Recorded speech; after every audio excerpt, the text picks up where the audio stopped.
Vamos lá então, gente. Falar sobre a doutoria 7 de vocês. Vamos lá. Quais são as vias de parto possíveis que nós temos? A gente tem o parto normal, também chamado de parto vaginal, e o parto cesariano, parto cesárea. Então, temos essas duas vias. De maneira geral, a indicação é fazer sempre o parto normal, exceto em alguns casos em que nós temos indicação para fazer cesariano. Só que isso é uma coisa muito controversa, viu? Para ser uma indicação absoluta de cesárea é muito raro. A maioria das indicações de cesárea são eletivas, do tipo assim, poderia fazer normal, mas nessas circunstâncias é muito perigoso fazer. Vou citar alguns exemplos para vocês. Por exemplo, parto pélvico, criança que está pélvica. Dá para fazer normal? Dá. É perigoso? É. Por quê? A criança pode, a cabeça da criança é a maior parte dela. O sistema de parto, ele foi feito, a gente vai falar para vocês das etapas daqui a pouco, mas o sistema de parto, ele foi feito para a criança nascer de cabeça. Porque a criança chega assim, virada, na verdade, né? Ela chega viradinha, depois ela vira a cabeça, depois ela desvira e passa o ombro. Todo o processo é feito para a criança nascer de cabeça. De modo que se a criança está pélvica, ou seja, se sai a bundinha da criança primeiro, os giros que a criança tem que fazer não acontecem de maneira correta. Isso pode resultar na cabeça da criança presa na bacia da mãe. E essa criança pode sofrer asfixia, pode pressionar cordão umbilical, pode, e por incrível que pareça, eu já conheço um pediatra que já viveu isso, pode desgrudar o corpo da cabeça da criança, tipo bem filme de terror mesmo, a cabeça fica presa e sai o corpinho da criança. Então assim, apresentação pélvica é indicação absoluta de cesárea? Não. Dá de fazer normal? Dá. Mas é perigoso? É. Duvido você arrumar um médico que queira assumir esse risco, entendeu? Então assim, a maioria das indicações de cesárea são em situações que daria para fazer normal, mas é mais seguro fazer cesárea. A maioria. Existe uma ou outra coisa que é absoluta indicação de cesárea e acabou. O restante das coisas é muito assim, dava de fazer normal, mas é perigoso, eu prefiro não arriscar. Vamos falar sobre essas coisas. Vamos lá. Infecção por HIV. A mãe HIV positiva, que é diferente da mãe com AIDS, né? Isso de modo geral. A pessoa com AIDS é a pessoa que desenvolveu a doença da imunossuficiência, adquirida, né? Imunodeficiência adquirida. E é diferente da pessoa que tem o vírus, porque a pessoa pode ter só o vírus e não ter desenvolvido a doença, que é não apresentar os sintomas, não ter as infecções secundárias e tudo mais. Contagem de TCD4 boa. Então, tem essas duas coisas aí. Pode ter HIV positivo e não ter a doença. Enfim. Infecção por HIV é indicação absoluta de cesárea? Não. Depende da contagem de células, de TCD4. Porque o HIV é um vírus que ataca diretamente o linfócito TCD4, destruindo eles. Então, quanto maior a carga viral, menos TCD4 eu vou ter, porque eles vão ser mais destruídos. Então, conforme a infecção evolui, aumenta a quantidade de vírus e reduz a quantidade de TCD4. Então, mães gestantes que estão com TCD4 acima de 1000, pode fazer normal. Agora, aquelas que estão abaixo de 1000 e outras referências apontam 500 como corte, aí é cesárea. Porque na cesárea tem menos risco de contato do sangue da mãe com o sangue da criança. A cesárea é um procedimento mais estéril. É menos risco o perigo aqui é a criança entrar em contato com o sangue da mãe e com isso ela pegar HIV, se não pegou durante a gestação, né? Então assim, a nossa ideia aqui é tentar evitar contato da mãe com sangue da mãe com criança. Essa é a nossa ideia. Se a virulência do sangue da mãe estiver mais baixa, ela pode fazer parto cesariano, parto normal. Mas não é bom que seja instrumentado. Então assim, pode fazer normal? Pode. Mas não pode usar fórceps, não pode usar vácuo, não pode fazer episiotomia, não pode fazer nenhum tipo de instrumentação. Se a criança empacar ali, vai ter que ir pra cesárea, vai ter o que fazer. Então, dependendo da quantidade de TCD4, Se tiver uma quantidade boa de TCD4, ela até pode fazer o parto normal, desde que não seja instrumentado. Não use instrumento nenhum. Agora, se a quantidade de TCD4 estiver muito baixa, significa que tem muito vírus. Aí a indicação é cesárea. Descolamento prematuro de placenta. Isso é uma emergência gravíssima. Gravíssima. Descolamento prematuro de placenta. A placenta desgruda e a criança vai nascer. A criança começa a entrar em sofrimento, dependendo da porcentagem, né, que isso desgruda. Por exemplo, menos de 10%, a mãe pode ficar só de repouso e esse sangramento pode parar. Agora, se descolou mais que 10%, mais que 15%, aí é grave, aí a criança vai nascer, tem que nascer, senão a criança entra em sofrimento. Então, depende da quantidade que descolou. Então, assim, descolou, a primeira parte da avaliação é o seguinte: tem descolamento prematuro de placenta? Tem. Ponto. Análise número 1. Quantos por cento? Ah, é pouquinho, é 1, 2%. Qual que é a conduta? Larga de repouso, dá remedinho e espera parar de sangrar. Ah, não, descolou demais, descolou 20% da placenta. Tem que nascer.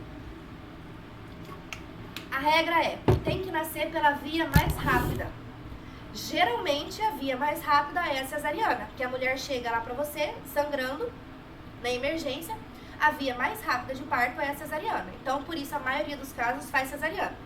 Mas se a criança já tá lá no canal de parto, a cabeça já tá coroando, é mais fácil fazer o quê? É mais rápido fazer o quê? Terminar o parto normal ou subir ela pro centro cirúrgico, dar anestesia, começar a cortar e tirar a criança. Aí, nesse caso, o parto vaginal é o indicado. Então, no descolamento prematuro de placenta, em grande porcentagem, em que seja necessário interromper o parto, a indicação é que seja pela via mais rápida. Se a mulher está internada, vai começar o trabalho de parto ainda, não está em trabalho de parto, melhor dizendo, aí você faz cesariana, porque é mais rápido. Agora, se a mulher já está em trabalho de parto, dilatadaça lá, a criança saindo, aí é mais rápido fazer vaginal mesmo.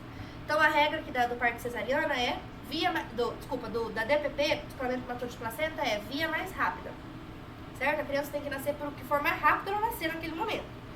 Se ela já estiver saindo com a cabeça brotando lá, normal. Agora, se ela tá lá no expulsivo, faz 2 horas que ela tá no expulsivo, a criança não saiu ainda, tá com dilatação total, tá mandando a criança pra fora, mas ainda não saiu. Dá tempo de fazer cesárea ainda, se for pra cesariana, é mais rápido do que esperar a criança sair? Então manda pra cesariana, a todo momento. Pode mandar, certo? Isso é importante. Então, descolamento prematuro de placenta é uma indicação de cesárea se ela for a via mais rápida para o nascimento. Herpes simples é uma doença que pode dar na vagina também. Herpes, se a pessoa só tem a herpes, não tem ferida ativa no canal vaginal, ela pode ter parto normal. Se ela tem herpes, por exemplo assim, eu tenho o vírus da herpes em mim, não sei se vocês sabem, mas o vírus da herpes ele fica para sempre no seu organismo. Se você se infecta uma vez, você vai ter o vírus em você para sempre também. Aí ele vai sendo reativado conforme sua imunidade é baixa, estresse e tudo mais. Então eu tenho o vírus da herpes em mim. Se eu tiver uma herpes na boca, posso ter parto normal? Pode.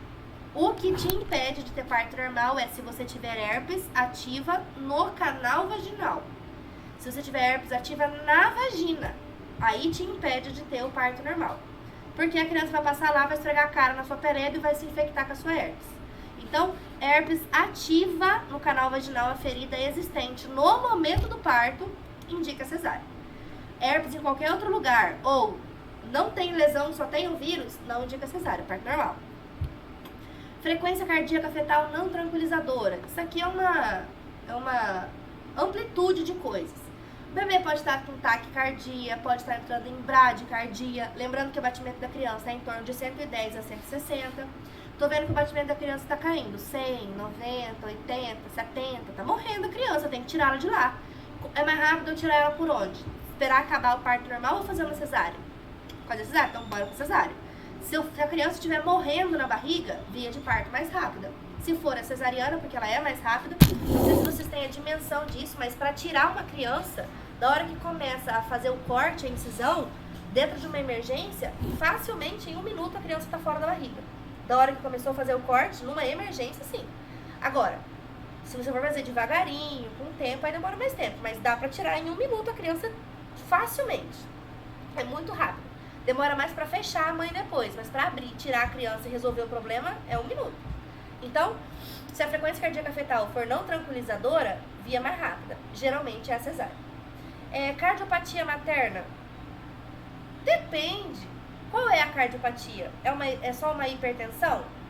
Se for uma hipertensão qualquer, não indica. Pré-eclâmpsia não indica cesárea. Das doenças hipertensivas gestacionais que a gente estudou, a única que indica cesariana é eclâmpsia, se a mulher estiver convulsionando agora. Aí eu vou fazer cesariana. Pré-eclâmpsia, eclâmpsia não indica. Indica síndrome HELP, que é a grave, né? Pré-eclâmpsia grave, ou eclâmpsia, que são as duas situações únicas que a gente indica cesariana. Agora, pressão alta, crise hipertensiva, nada disso indica. A pressão dela tá lá em 20/10, não indica. Só indica se for pré-eclâmpsia grave ou eclâmpsia. Mas assim, só pressão alta não indica parto cesárea, só indica eclâmpsia e pré-eclâmpsia grave. Qual doença materna? A mãe tem uma insuficiência cardíaca, a mãe tem uma estenose de válvula aórtica, que se ela fizer muita força, não vai conseguir, ela vai começar, a pressão dela não pode subir, porque a pressão sobe quando tá com dor, né? E dói demais o parto normal. Então, se ela começar a fazer força, vai estourar o coração da mãe, então depende. Depende muito, isso aqui depende muito do tipo, se vale mesmo a pena botar numa cesariana ou não, entendeu? Então, depende. Malformação fetal. Algumas malformações fetais são indicativas de fazer cesariana, porque, por exemplo, se tem algumas coisas sensíveis do tipo, tem uma doença que o intestino, não sei se você se lembra, mas durante o desenvolvimento da criança, o intestino ele é jogado para fora do abdômen, depois ele volta para o abdômen da criança. Às vezes ele volta errado ou não volta, ele continua para fora. Eu não posso passar o intestino da criança pelo canal de parto, porque ele pode estourar. Então, se eu tiver intestino da criança para fora da barriga dela, eu não posso passar no canal de parto, tem que ser cesariana. Espinha bífida, que tem tipo um tumor na bunda da criança, eu não posso passar ela no canal de parto, vai estourar aquele tumor. Então, cesariana. Então, malformações desse tipo, entendeu? Mas tipo, lábio leporino, fenda palatina, precisa necessariamente fazer cesariana? Não, não precisa. Então, são malformações que impossibilitam uma passada do feto pelo canal vaginal. São essas coisas que estão pra fora do corpo, assim, formam massas pra fora do corpo. Ou, por exemplo, a criança tem um aneurisma de aorta. Se ela passar no canal de parto, vai apertar o coraçãozinho dela, pode explodir. Perigoso, não manda. Tem um tumor no pulmão, se passar, vai explodir o pulmão da criança. Cesárea. Então, depende da malformação, né? Qualquer uma também. Sofrimento fetal crônico, isso aqui a gente identifica lá no Doppler fetal, lembra? Ou medida da criança, pode ser um CIUR, um crescimento restrito, pode ser uma centralização, que a gente vê lá no Doppler fetal. Enfim, sofrimento fetal crônico, precisa tirar essa criança. Precisa tirar essa criança agora. Sofrimento fetal crônico é uma emergência. Não tão emergência assim, tipo, é hoje, precisa tirar a criança hoje. Não agora, em minutos, como é no caso da DPP. DPP é agora, neste instante. Sofrimento fetal crônico é agora, hoje, assim, hoje. Não agora, hoje. Aí, posso fazer normal? Posso. Mas, se eu tenho uma criança pequena, com o coração batendo fraco, será que ela vai aguentar passar pelo processo do trabalho de parto? Será que ela vai aguentar passar pelo... Porque é muito traumático o parto normal para criança. Estudos indicam que se você nunca sofreu algum acidente de atropelamento na vida, o parto é o processo mais traumático pelo qual você vai passar, você bebê, no caso. Então, assim, é tenso o parto para criança. Ela vai aguentar passar por toda aquela tensão do canal de parto? Se não, não. Então, importante. Agora, essas duas são indicações absolutas. Placenta prévia e placenta creta, que a gente já estudou, lembra? Que é quando a placenta tá tampando o buraco do colo do útero, daí não tem como a criança passar, né? Porque a placenta tá tampando. E a placenta creta também não tem como, porque a placenta está enraizada pelas outras camadas do útero, ou pior ainda, para outros órgãos da cavidade abdominal. Então, esses aqui são indicações absolutas de cesariana e acabou. Inclusive, se a placenta for a creta, tem que arrancar o útero fora depois. Rotura uterina, isso é uma emergência. O útero explodir é uma emergência. Você tem que fazer a cirurgia por vários motivos. Mesmo se a criança nascer por parto normal, você vai ter que levar a mulher para cirurgia para costurar aquele útero. Então, a rotura uterina, parte cesariana. Desproporção cefalopélvica é uma indicação de cesariana também. Só que é uma indicação relativa, porque a análise é relativa. Porque a criança é medida pelo ultrassom. E até que ponto o ultrassom é confiável? Até que ponto a gente confia naquela medida do ultrassom, entendeu?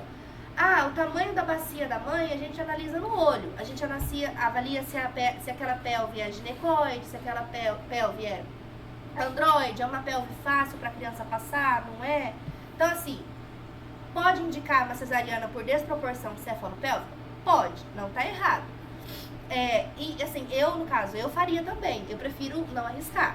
E se essa criança realmente for grande demais? Porque assim, depende do jeito que a criança chega na pelve. A pelve tá aqui. A criança tem que entrar assim.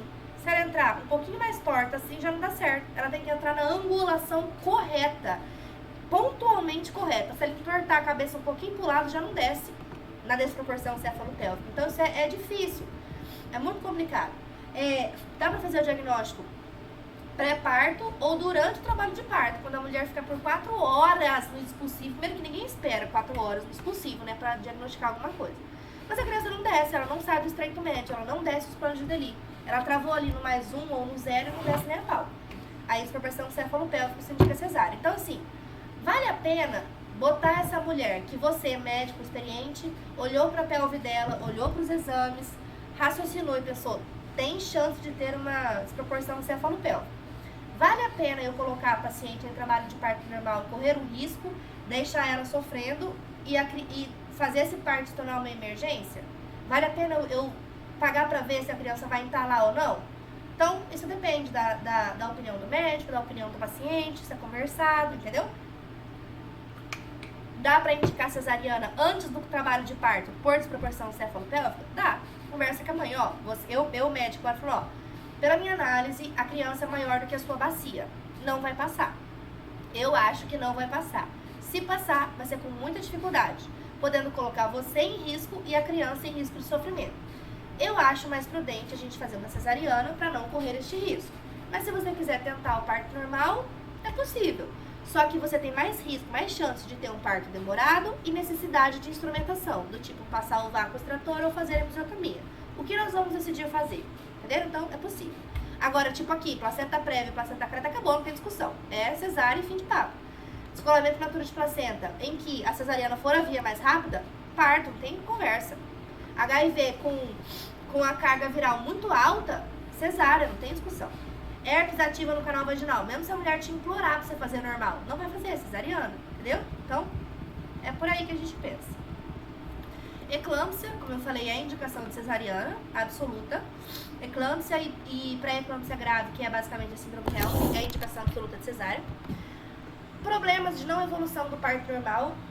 A mulher não dilata nem a pau, já fez de tudo, já botou ocitocina, já botou misoprostol, já botou ela pra andar, pra rebolar na bola, pra ir no chuveiro, já fez massagem, já levantou, já fez agachamento, já andou, já deu mais remédio, não anda, não dilata.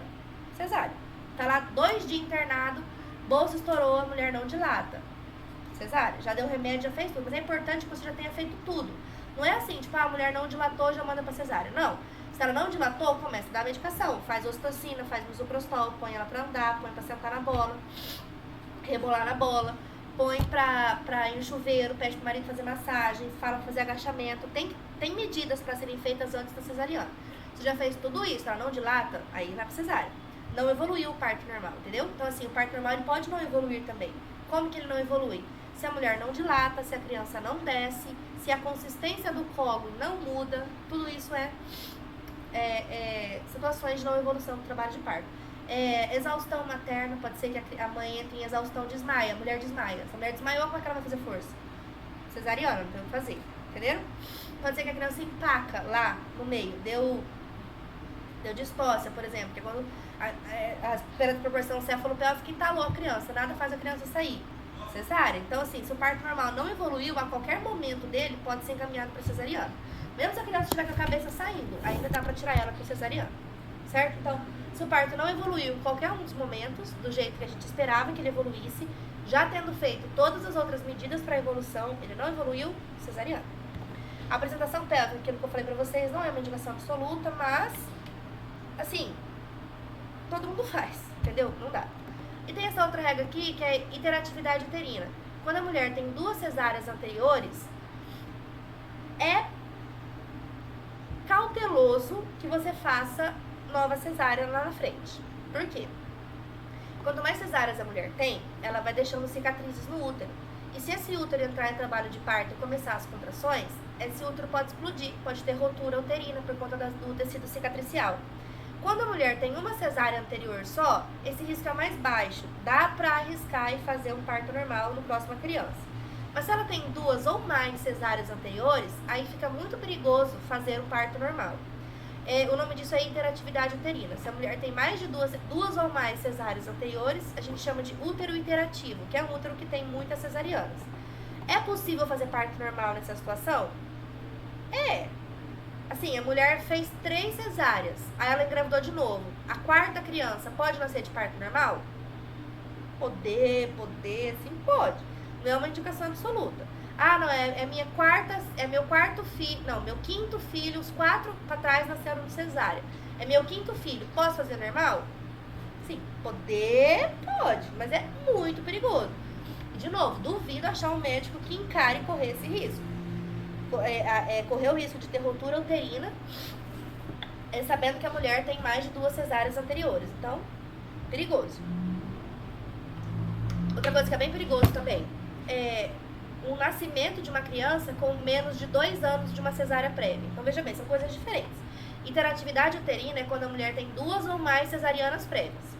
Além de quantidade de cesarianas prévias, depende também de há quanto tempo foi a última. Para eu poder fazer parto normal pós-cesárea, tem que ter passado 2 anos da última cesárea. Então, dá para ter parto normal pós-cesárea? Dá. Desde que seja só uma cesárea e há mais de 2 anos atrás. Se eu tive uma cesariana faz, sei lá, um ano, não é indicado fazer novo parto normal. Não é indicado fazer parto normal, é indicado que seja uma cesariana. Então, dá pra fazer parto normal pós-cesariana? Dá, se a cesariana anterior faz mais de 2 anos e se ela foi a única. Se você teve 2 cesáreas ou mais, ou a sua cesárea anterior foi há menos de 2 anos, não é indicado fazer parto normal. Aí já é indicado fazer cesariana. Mas dá pra fazer normal? Vai correr o risco? Mas dá, né? Aí vai de você e do paciente. Se você quer encarar o risco, conversa com a paciente. Mas que dá. Mas assim, que é muito perigoso, é. Então, ó, e pra fazer cesárea eletiva, que é quando a mãe, a gente vai marcar essa cesárea, né? Como é que a gente marca essa cesárea? Cesárea eletiva significa não deixar a mulher entrar em trabalho de parto, tá? Uma coisa importante, ó. A gestação, ela pode ir até 42 semanas, mas os novos consensos estão falando para deixar a gravidez evoluir só até 41, não esperar 42 semanas. Aí a mulher chega lá com 41 semanas para você e fala, ó, não entrei em trabalho de parto. O que você faz? Faz cesárea? Não. Interna ela para fazer indução do trabalho de parto normal. Como? Ocitocina, misoprostol, os remédios para dilatar o colo e para induzir contração uterina. Ocitocina induz contração, misoprostol induz dilatação do colo.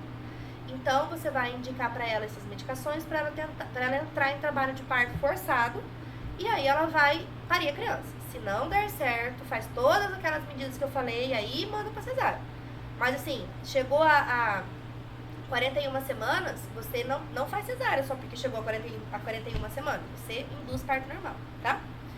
Então, quando que você indica a cesárea eletiva? Essa cesárea eletiva significa, vou marcar uma cesariana, porque essa pessoa não pode entrar em trabalho de parto. Não pode entrar em trabalho de parto. O trabalho de parto em si já é um risco. Ela não pode nem ter contrações. Para esses casos aqui, eu não posso esperar a bolsa estourar e fazer o parto. Para essas questões aqui, eu tenho que marcar o parto antes. Essa mulher não pode entrar em trabalho de parto. Quais são os casos? Placenta prévia, aquereta ou vasa prévia. Vasa prévia é quando o cordão umbilical estoura. Então, obviamente, é uma emergência, então assim já cesárea. Apresentação pélvica ou córmica, que é córmica quando a criança está transversa. Córmica é impossível nascer de parto normal. Se a criança está córmica, que quando ela está atravessada na barriga, é indicação absoluta de cesárea. Pélvica não é absoluta, é relativa, mas é aquela coisa, né? Ninguém faz, porque é perigosíssimo. Infecção por HIV, dependendo da quantidade. Esse HSV é um derivado, não importa muito. 2 ou mais cesáreas anteriores. Gemelaridade, sendo o primeiro que está encaixado, não é cefálico. Se o primeiro que dá para ter gêmeo de parto normal? Dá. Desde que a primeira criança que vai sair esteja cefálica. Se a primeira criança que vai sair estiver pélvica, aí não é indicada normal, aí já é indicada cesariana. Por quê? fato do primeiro bebê estar pélvico já é um problema, porque ele está em risco. E se ele travar no útero, aí ele coloca ele e o irmão que vai sair em risco. Então ele não pode travar de jeito nenhum. Se ele travar, ele põe a vida dele em risco e a vida do irmão em risco. Então, se o primeiro gêmeo não estiver cefálico, cesariana. Macrosomia fetal, criança que pesa mais de 4 quilos. Dá pra nascer de parto normal? Dá. Eu já vi 2 nascerem de parto normal, 4,6 kg. Dá. Mas vai rasgar a mãe tudo, né? Vai doer bastante, vai ser mais difícil. Então, assim, talvez valesse a pena fazer uma cesariana. Isso aqui você conversa com a mãe, certo? Conversa com a mãe, porque é possível fazer cesariana e é possível fazer normal. Esse, é possível fazer cesariana e é possível fazer normal. Muito mais indicado cesariana. Esse, 50-50, vamos pôr. Não, esse aqui vamos pôr 60% de indicação de cesárea, 40% de normal. Esse, 90% de cesárea, 10% de normal. Esse, 95% de cesárea, 5% de normal.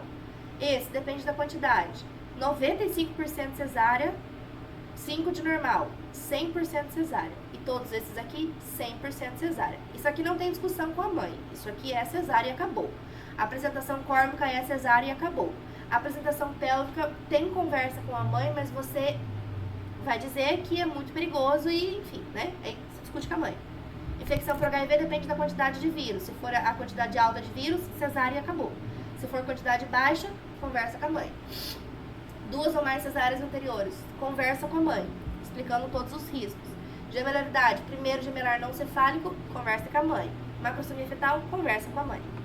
E se fizer cesárea só porque a mãe quer, sem indicação, assim, sem uma necessidade. Ah, eu quero fazer cesárea, não quero fazer parto normal. Pode.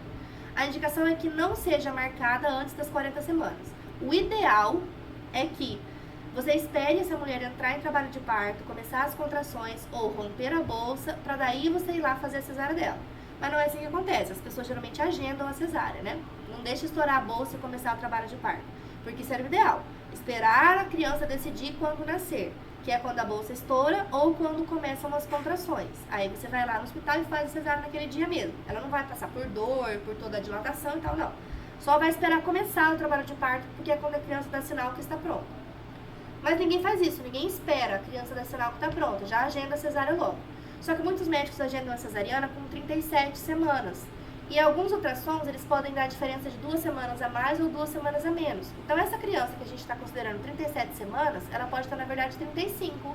Aí você está trazendo uma criança prematura para o mundo. Mais chance de UTI para essa criança depois. Por isso, o recomendado é que essa cesariana não seja marcada antes das 40 semanas de gestação. Então, agendar lá em torno de 40 semanas, deixar agendado para 40 semanas. Se nascer antes, sucesso. Só que o que acontece?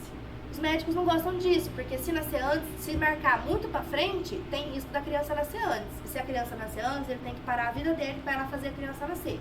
Então é mais confortável pro médico agendar a cesárea com 38 semanas, porque a chance da criança nascer antes de 38 semanas sozinha, tipo, estourar a bolsa antes de 38 semanas, é baixa.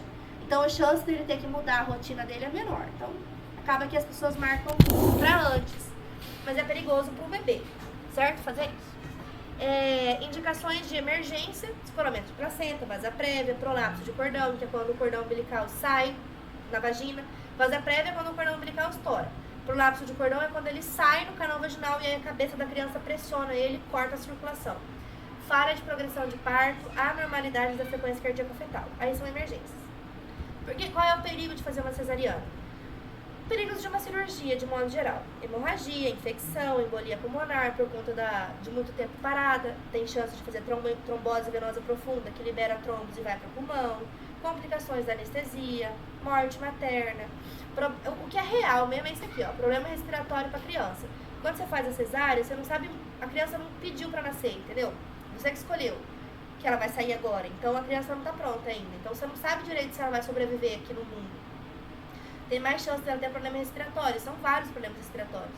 Vocês já estudaram um pouco disso. Doença da membrana hialina, ataque penetratório do recém-nascido, pneumonia por aspiração de mecônio, tem muita coisa que a criança pode ter, né? Então, meio perigoso.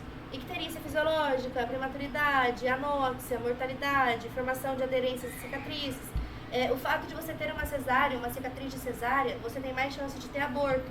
Porque quando você engravidar de novo, o embrião tem grande risco de se fixar na sua cicatriz. E a cicatriz não é tecido uterino, a cicatriz é tecido conjuntivo, é tecido fibroso. E se o embrião se fixar no tecido fibroso, ele não cresce. E aí você vai ter um aborto. Então, quanto mais cesáreas, mais cicatrizes o útero tem, mais chance de ter um aborto. Então, não é bom fazer cesárea, resumidamente, certo? A medicina, a ciência não vê a cesárea com bons olhos, assim, só em casos de emergência que é preciso mesmo. Mas, assim, considera-se muito perigoso, certo? Considera-se muitos pontos negativos. Mas, assim, hemorragia, tem muita hemorragia? Não, entendeu? Não é assim, nossa, hemorragia, não é assim também. Infecção puerperal, não é assim também perigoso, horrores de perigo, não. Embolia pulmonar, a mulher não fica deitada tanto tempo suficiente para isso, mesmo sendo um estado gestacional, um estado pró-trombogênico, não é tão perigoso. Complicações anestésicas, não é tão perigosa. Morte materna, assim, o perigo mesmo, como eu falei, é a criança, sabe? O resto é mais relativo, assim. Agora vamos falar do parto. Períodos clínicos do parto. Vamos lá. Durante a gestação, o útero passa por diversas transformações. Essa parte não é importante não, de quiescência, ativação e estimulação. Não é importante não. Isso aqui é durante a gestação inteira. Importa pra gente isso aqui. Os períodos clínicos do parto são dilatação, expulsão, dequitação e período de Greenberg. São 4 períodos clínicos do parto. Dilatação, expulsão, dequitação e Greenberg. Vamos estudar. Dilatação. A dilatação é a fase em que o colo vai dilatar e vai apagar. O que é o apagamento do colo? O colo uterino está aqui, a criança está aqui. Conforme a criança vai descendo, vai acontecendo 2 coisas. O colo vai dilatando, então tipo, aqui está uma borda do colo e aqui está outra, né? A criança está aqui, tá bom? Conforme a criança vai descendo, o colo vai dilatando, ele vai abrindo para a criança passar, mas além desse movimento aqui, ó, ele faz outro movimento. O colo, ao mesmo tempo que ele tá aqui, ele tem essa espessura, tá vendo, ó? Ele tem essa espessura, né? Aqui tá o colo, uma parede do colo, aqui outra parede do colo, aqui tá a cabeça da criança, né? Parede, cabeça. Ele tem uma espessura, tá vendo? Essa espessura diminui conforme a criança vai descendo. Então, conforme a cabeça do bebê vai batendo aqui, ó, a espessura do colo vai diminuindo. A gente chama isso de apagamento. Então, durante a fase de dilatação, o colo apaga por peso da criança mesmo e vai dilatando. Essa dilatação é dividida em 2 fases de acordo com o ritmo como acontece. Na fase latente, tem dilatação dolorosa, mas o que acontece? Na latente, a mulher tem contrações, dói, só que as contrações são muito curtas, o tempo de duração é muito curto, tipo, dura 10 segundos, dura 20 segundos, dura 15 segundos, aí dali a pouco dura 2 segundos, 5 segundos. Então, a duração da contração não é efetiva, são contrações curtas, de 10, 15 segundos no máximo. O intervalo entre elas é muito grande. É intervalo de 6, 7, 10, 20, 30, 40 minutos entre as contrações. De modo que a dilatação está baixinha, 2 a 3 centímetros de dilatação. Isso é a fase latente. Essa pessoa não está em trabalho de parto ativo. Essa gestante geralmente não é internada para começar o trabalho de parto. Agora, quando ela está na dilatação ativa, é diferente. Primeira característica, tempo das contrações. As contrações duram mais de 40 segundos. 40, 50, 60, 100, 120 segundos de contração. Então, é muito tempo numa mesma contração. Outra coisa, o intervalo entre as contrações está menor. 5 minutos, 4 minutos, 3 minutos entre uma contração e outra. E a dilatação está maior. Está em cerca de 4, 5 centímetros, 6 centímetros, 7 centímetros. Essa é a fase ativa, é a fase que a gente fala franco trabalho de parto, é quando ela vai ser internada. Nas primíparas, primeiro o colo, isso é importante, isso é questão de prova. Nas primíparas, que é a mulher que vai parir primeiro o colo some, primeiro apaga o colo, depois dilata. Então, primeiro ele faz assim, diminui assim, depois ele dilata. Nas multíporas, ele vai diminuindo ao mesmo tempo que vai dilatando. É simultâneo o processo, certo? Porque a multípara já passou por aquilo mais vezes, então ela tem uma dilatação residual. Se a multípara chega lá pra você com 2 centímetros de dilatação, esse 2 centímetros de dilatação é do parto anterior dela, que sobrou uma dilatação ali, certo? Então, tem uma dilatação residual. Então, nas multíparas, o colo apaga e dilata ao mesmo tempo. O colo tá assim, fechadinho e grosso, né? Nas multíparas, ele vai fazendo assim. Nas primíparas, primeiro ele faz assim e depois ele faz assim, certo? Beleza. Aí, agora vai começar o expulsivo, que é a fase em que a criança vai nascer de fato. O expulsivo começa quando a mulher sente vontade de fazer força. Ela vai falar pra você assim, ó, quero fazer cocô, tô com vontade de fazer cocô. É porque a cabeça da criança tá pressionando o intestino. Então, assim, sinais de que o expulsivo começou. 1. A mulher tem vontade de fazer força. 2. A mulher faz cocô. 3. A mulher te fala que quer fazer cocô. 4. 10 centímetros de dilatação. Então, o expulsivo começa quando a mulher está em dilatação total, ou quando ela quer fazer força, ou quando ela faz cocô, ou quando ela te fala que quer fazer cocô. São sinais que o expulsivo começou. É a fase em que ela vai começar a fazer força. É a fase que a gente chama dos puxos. A gente não ensina pra mulher fazer força. Não é a gente que manda ela fazer força. Tipo assim, ô, faz força aí. Agora, faz força agora. Não. Quem faz a força é ela. Ela decide a hora de fazer a força, porque o corpo dela pede. É fisiológico. Na hora que a contração vem, fisiologicamente isso estimula ela a fazer a força. A contração é a força do útero. A força que a mulher faz é a contração dos músculos abdominais para ajudar o útero. Então, na hora que o útero contrai, o músculo da barriga entende que ele também tem que contrair para ajudar o útero, fisiologicamente, sozinho. Aí a mulher começa a fazer a força, sozinha. O que você pode fazer é ensinar ela a fazer uma força melhor, tipo como? Muitas mulheres concentram a força nos braços, elas grudam assim na cadeira, ó, e faz força aqui no braço, faz força no braço. Aí você explica pra ela, força aqui embaixo. Vai, minha filha, querida, faz força aqui embaixo. Ou ensina pra ela, faz a força de fazer cocô, concentra a força na barriga, não no braço. Pode ensinar isso pra ela. Dica, coloca o queixo no peito. Quando você faz o queixo no peito, você direciona a força pra barriga. Então, você pode ajudar ela ensinando a fazer uma força mais proveitosa. Mas a hora de fazer força é ela que decide. E aí fica lá. Tempo de duração. Nas multíparas pode durar até 1 hora. Nas primíparas pode durar até 2 horas. Existe discordância quanto a isso. Alguns livros falam que pode durar até 4 horas nas multíparas e 2 nas primíparas.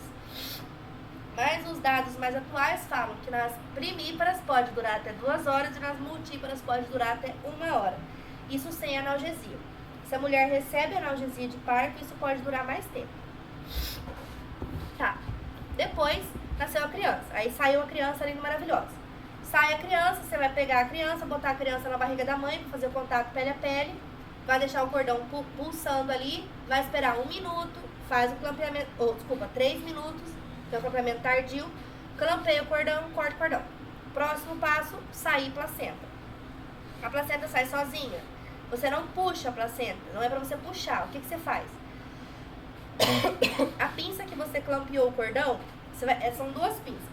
Uma pinça perto da criança, ordenha um pouquinho pra não sangrar. Não é pra ordenhar o cordão inteiro não, porque senão dá icterícia na criança, excesso de hemácias.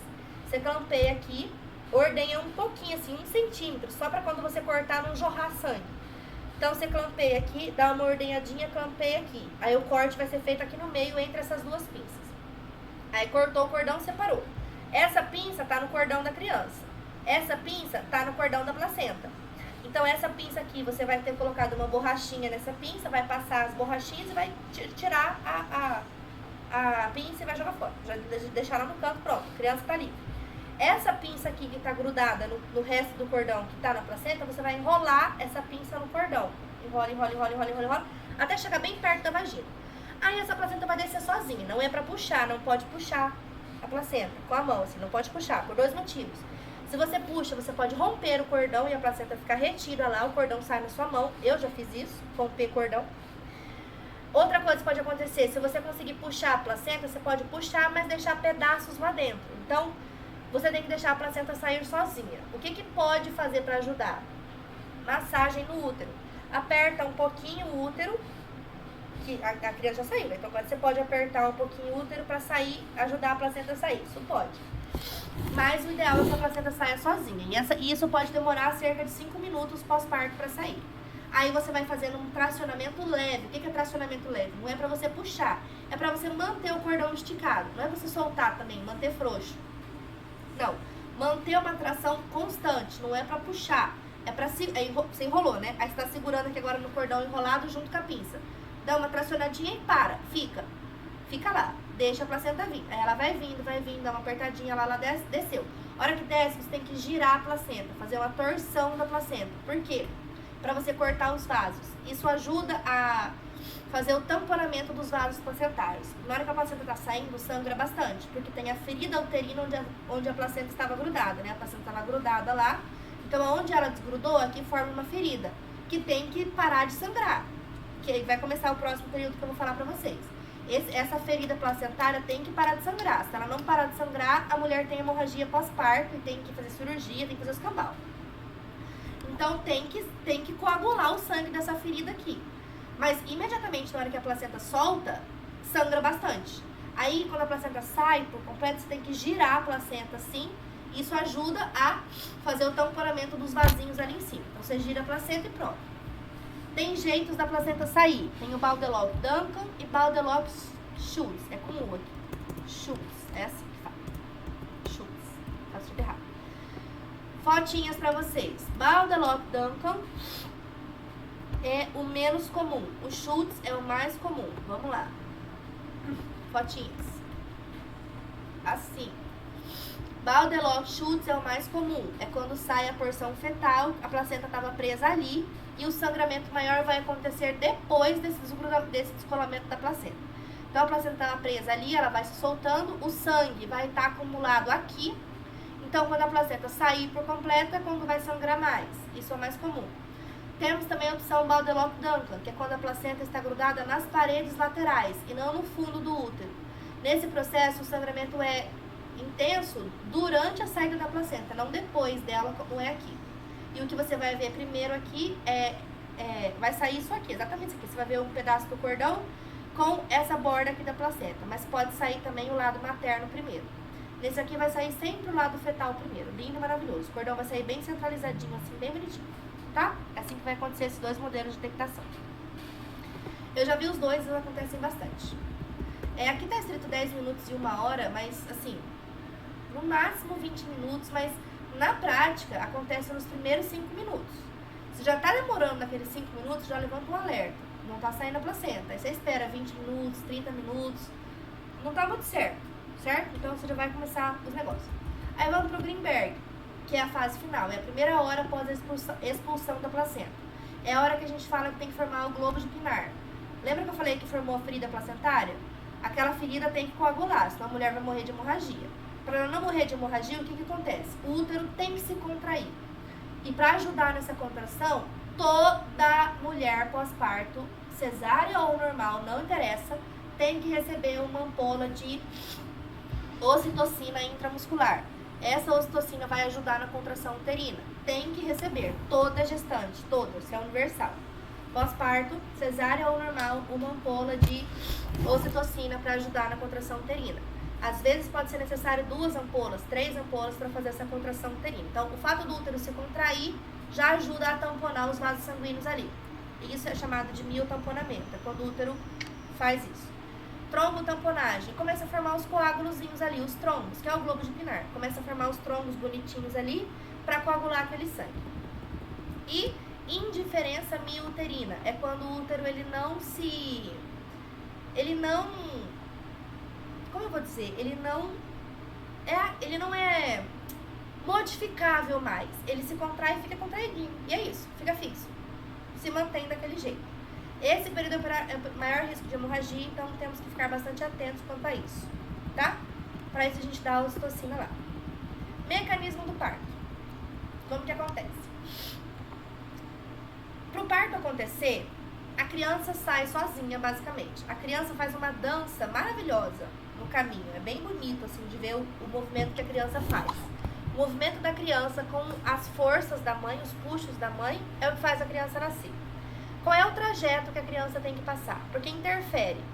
O que interfere na boa evolução do parto? O trajeto, como é o caminho pelo qual a criança vai passar, as contrações uterinas, a mãe tem que mandar, relações útero-fetais, posição da criança e atividade fetal. Tudo isso interfere no trabalho de parto para funcionar. Então depende do caminho que a criança vai percorrer, se o útero vai ajudar, se a criança cabe nesse caminho, ou seja, as relações útero-fetais, se a criança cabe, se ela está na posição correta, se ela está dobrada do jeito correto, se a criança consegue fazer todos os movimentos que ela precisa. Então tudo isso interfere, vamos estudar um por um. Primeiro é o trajeto, é a pelve. A criança percorre o trajeto duro, que são os ossos da pelve materna, e percorre o trajeto mole, que é o canal vaginal propriamente dita. A vagina, o colo do útero que é molinho, não tem problema. A dificuldade está aqui, na passar pelo osso, né? Inclusive, gente, quando tem algum problema nessas coisas aqui, ó, a gente chama de distócia. Tem distócia motora, que é quando a mulher não consegue fazer as forças, ou o útero não contrai, ou a mulher não consegue fazer a força abdominal. Pode ter distócia do feto, que é quando a criança é grande demais, aí dá distócia de ombro e tudo mais. Então, quando dá esses problemas aí, a gente vai chamar de distócia. Tá, voltando aqui. Vamos entender o trajeto duro. É a pelve óssea da mãe, né? Lembra que eu falei que interfere o tipo de pelve que a mulher tem? Vou botar uma imagem pra vocês aqui. Ó. A melhor pelve para parir é a pelve ginecoide, em que o diâmetro látero-lateral é parecido com o diâmetro antero-posterior. O diâmetro da pelve... Peraí que eu quero outra imagem para mostrar. Peraí. Pelve. Não, quero só pelve. A criança tem que passar por 2 buracos. Vamos chamar assim. Eu quero uma imagem que mostre esses 2 buracos bonitinhos. Aqui não tá mostrando. Calma. Vou ter que abrir uma outra imagem, porque eu não tô achando a que eu quero.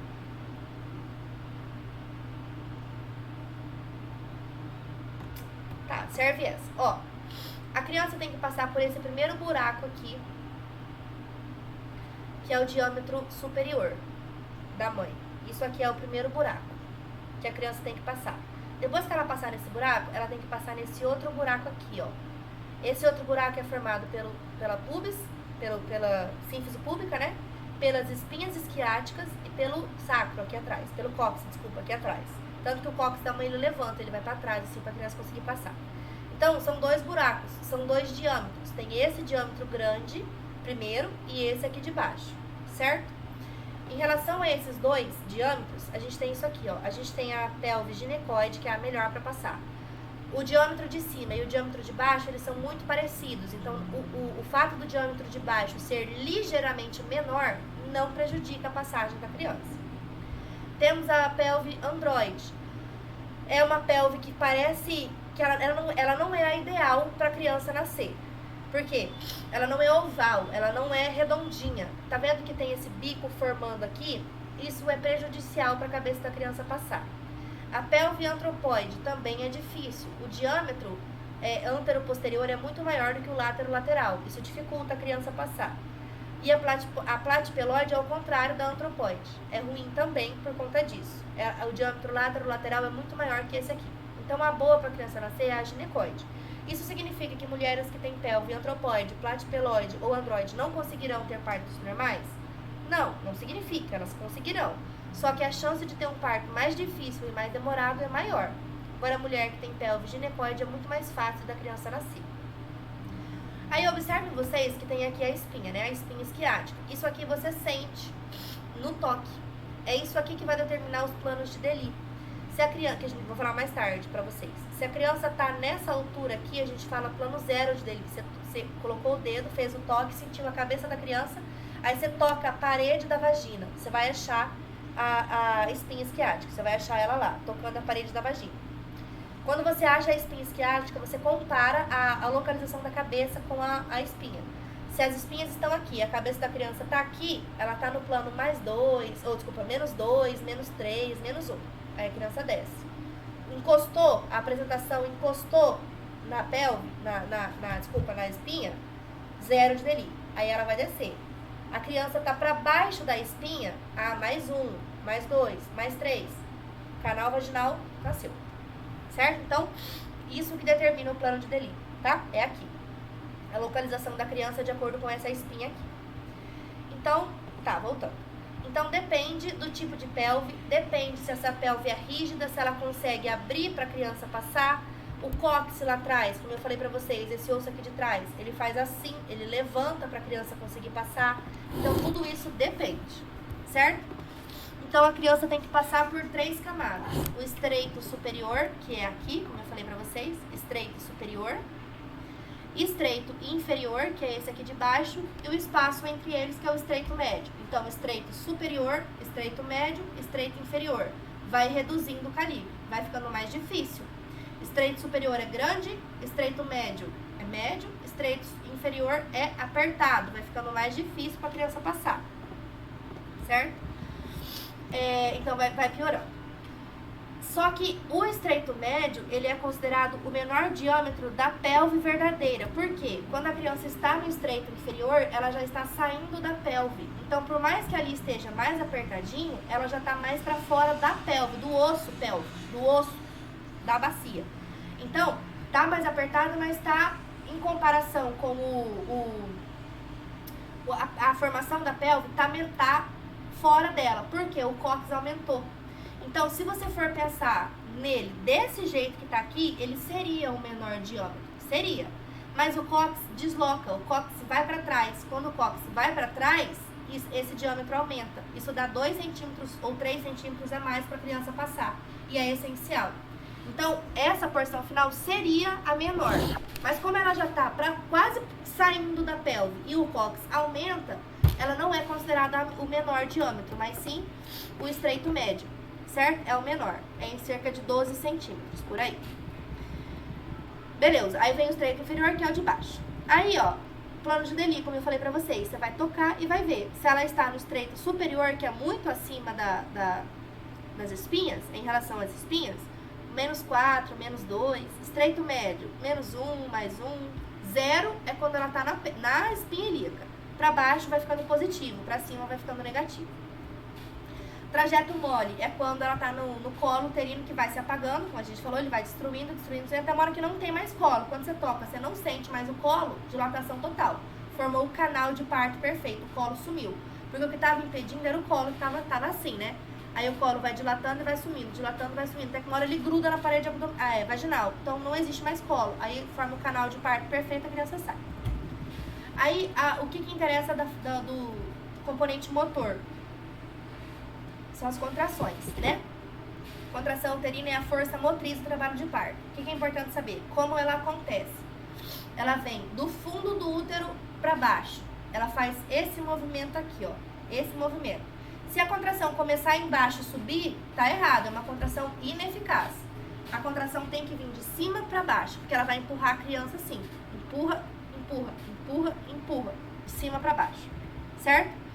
Nas últimas semanas, antes do parto, surgem as contrações de treinamento. O que são essas contrações de treinamento? É só para preparar o útero, preparar o colo, avisar, tá chegando.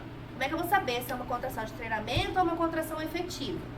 Muito curtas, quase sem dor, não promove alteração nenhuma no colo, não induz dilatação. Extremamente espaçados. Tive uma hoje, aí vou ter uma amanhã, depois de amanhã.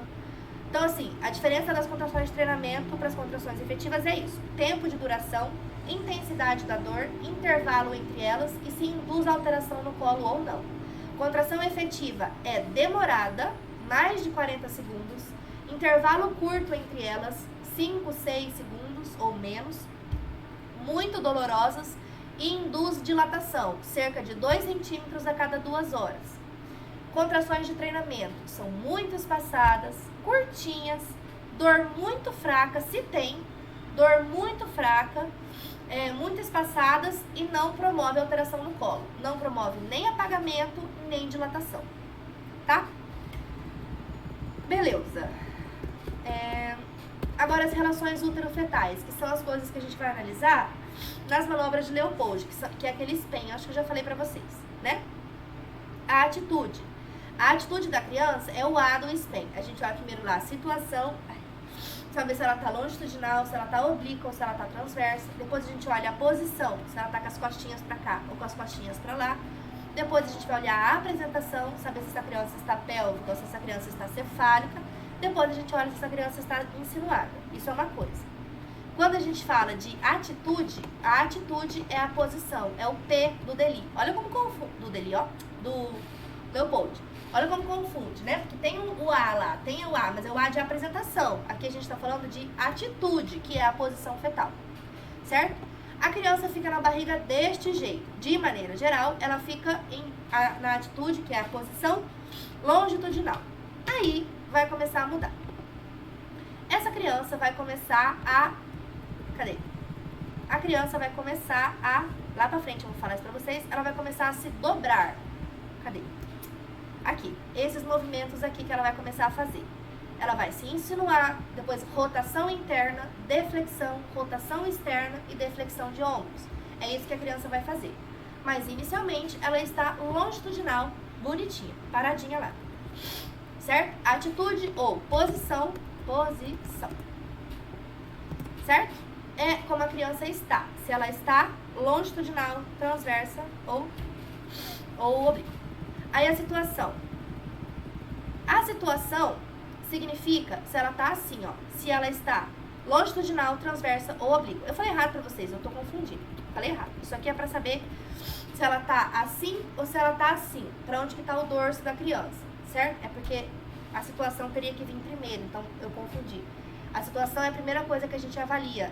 E como isso aqui apareceu primeiro, aí eu troquei. Mas falei trocado, tá? Então, atitude é pra gente ver o dorsinho da criança. Situação é se a criança está longitudinal, transversa ou oblíqua.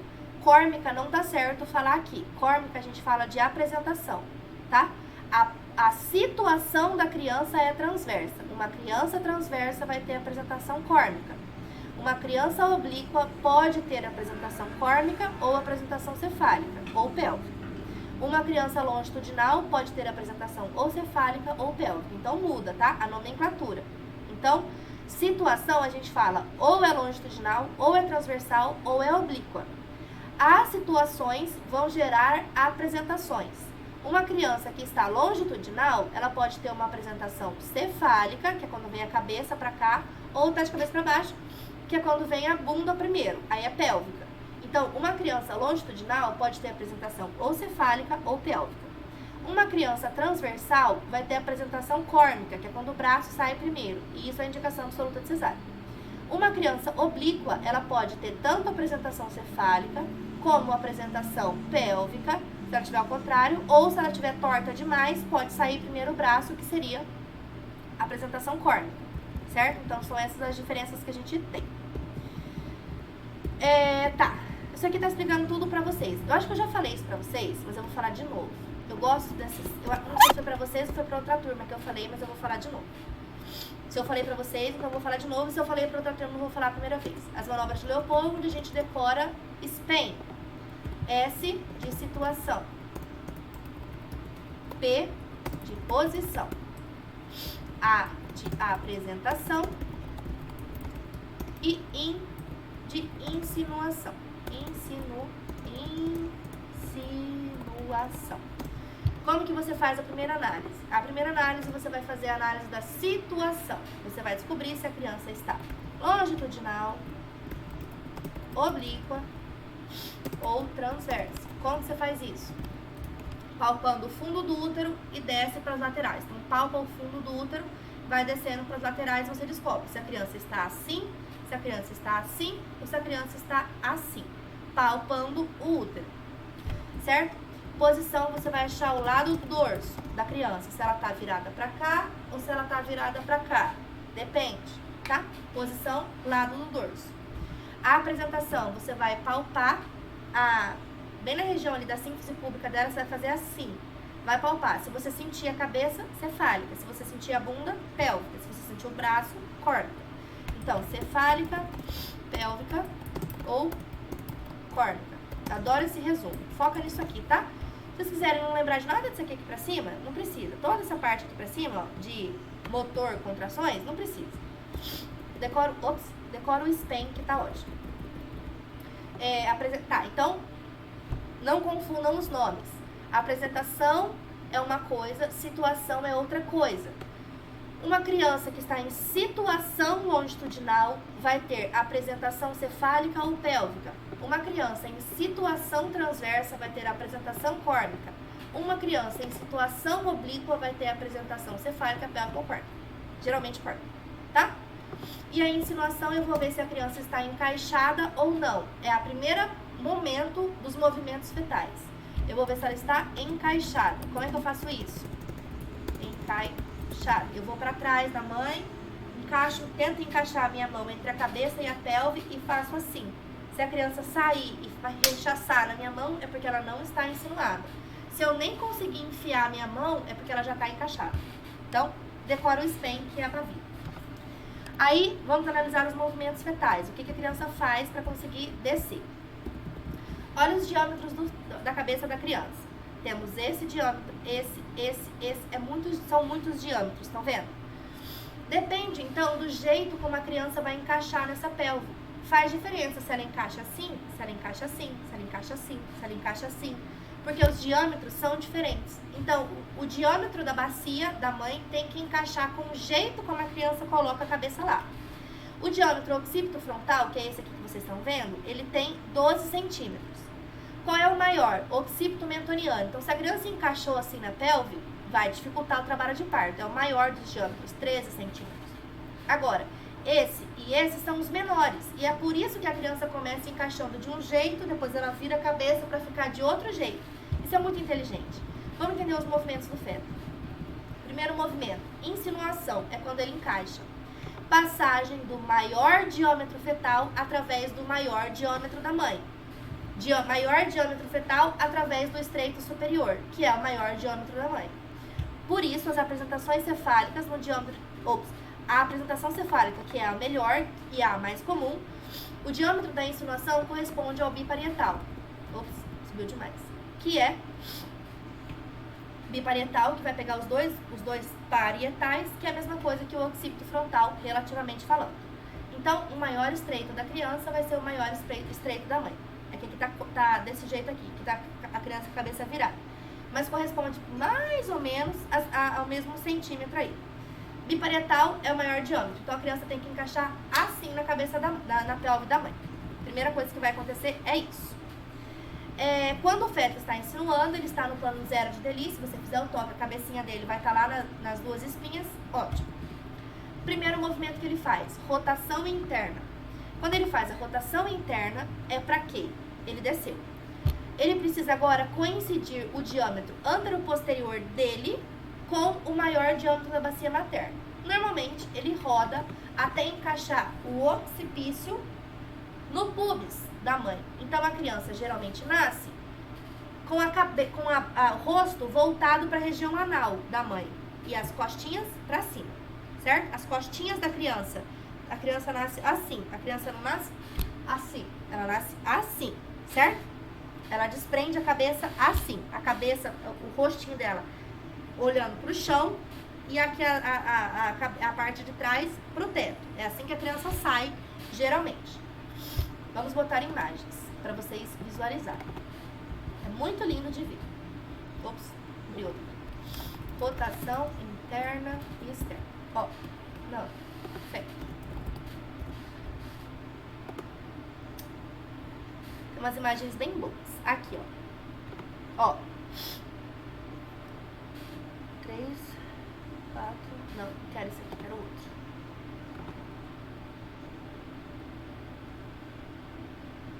Não também, não é esse que eu quero. Pera lá.